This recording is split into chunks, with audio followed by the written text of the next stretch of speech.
Have you ever picked up a product and just wondered, how did this get its look? Well, it's definitely not magic. It's a skill. And today, we're going to pull back the curtain and walk through what it's really like to take a foundational package design class. We'll go from the very first idea all the way to a finished professional portfolio piece. Let's get right into it. So it all boils down to this one simple question, right? But the answer, well, the journey from just a plain old box to something that really grabs your eye on a super crowded shelf is honestly a pretty fascinating process. And that's the exact journey we're going to take together right now. All right, think of this as your own personal package design crash course.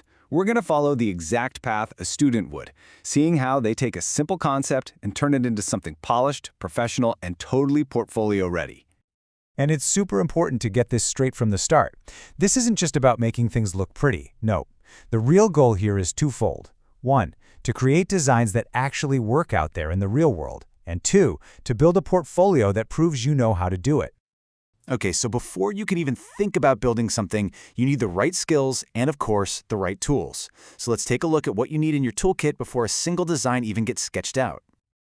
What's really key here is that package design doesn't just start from zero. It actually builds on a whole bunch of other skills. You're expected to walk in the door with a decent handle on graphic design, digital illustration, and imaging. This course is where you get to bring all of those skills together. And here's the other side of that coin, and I love this part. It's not all digital. A great package designer is also a craftsperson. I mean, look at this supply list. We're talking knives, rulers, glues. It just goes to show you how hands-on this work really is. It's this awesome blend of digital savvy and physical craft. All right, tools and skills are ready to go. Now we get to the fun stuff, the heart of the course, the projects themselves. This is where the learning really happens, building up one step at a time.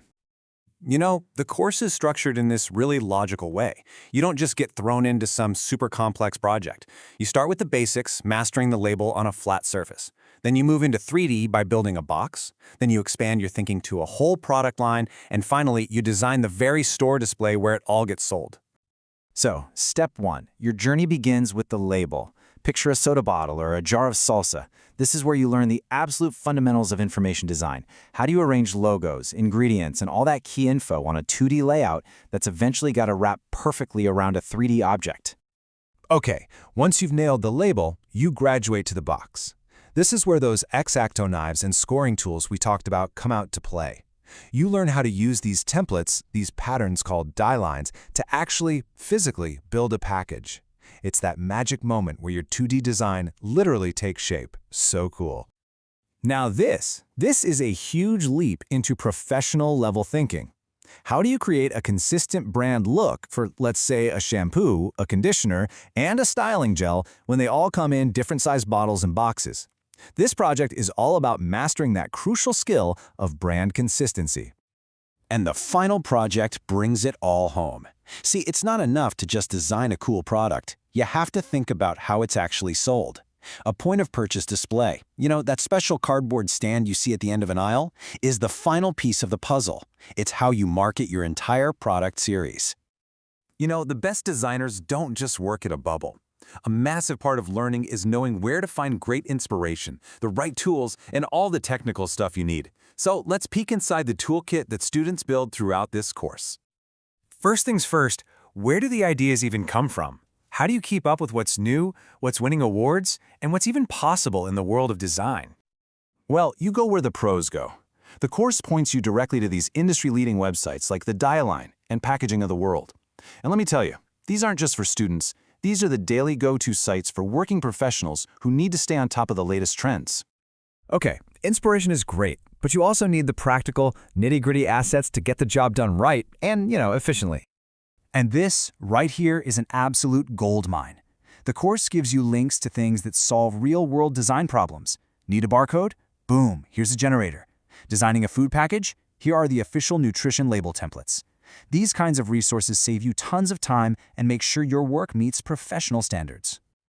Now this is a question that every single designer has to ask, whether you're a student or a 20-year veteran. You can't just go and grab any cool image or font you find on the internet. So how does a class like this tackle that? It tackles it head-on. The resource list actually digs into copyright basics and defines these key terms, like royalty-free. This is so important because it teaches you that being a pro isn't just about your design skills, it's about understanding the legal and ethical rules of the game. So you've got the skills, you've done the projects, you're using all the right resources. How does it all come together? More importantly, how is success measured? Let's look at how the work is graded with an eye toward a real-world career. The grading itself tells you the whole story. Look at that. A massive 65% of the final grade comes directly from the projects. This is not a course about theory. It is all about doing. The focus is on the tangible work you produce because that is exactly what a future employer is going to want to see. This quote, pulled right from the course description, just perfectly sums up the whole philosophy. It's a dual mission, right? Be creative, for sure, but do it at a standard that's going to get you hired. Learn the actual methods that will help you succeed as a professional. And really, that's what it all comes down to, isn't it? The journey from a blank page to a finished product sitting on a store shelf is challenging, it's creative, and it's so incredibly rewarding.